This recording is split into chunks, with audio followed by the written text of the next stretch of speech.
home, who was convicted of defiling boys under his care, has been jailed for 100 years. Stephen Mutisia, 29 years age, was handed the long jail term by Milimani Senior Principal Magistrate Zainab Abdul, who said the act was beastly and inhuman.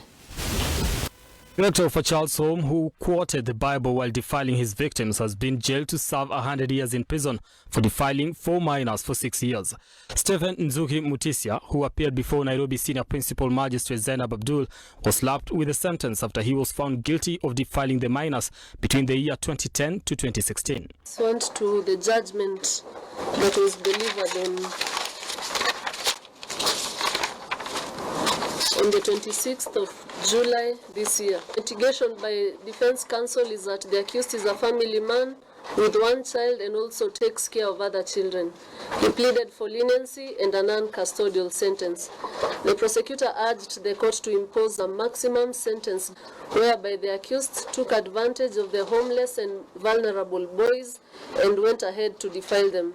It came out during the submissions that the accused person is also facing similar charges at Makadara and Milimani law courts. While sentencing him, the magistrate considered the evidence of the minors who at the time were aged between 9 years and 17 years. The magistrate, while convicting the accused last month, said the accused, Stephen Nzuki, took advantage of the minors while quoting the Bible to them to convince them that the act is allowed in the Bible. The minors who are now adults were definitely affected by the accused person's actions, and he shall be sentenced as follows.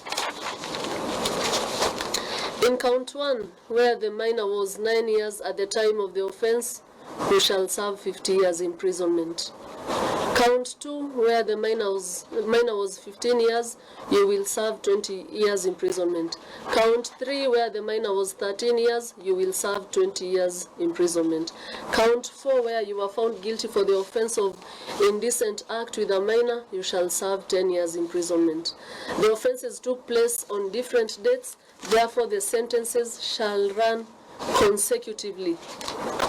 14 days right of appeal to the High Court. Those are the orders of this court. The magistrate, in her ruling, said that there was no difficulty in the identification of the accused person by the minors.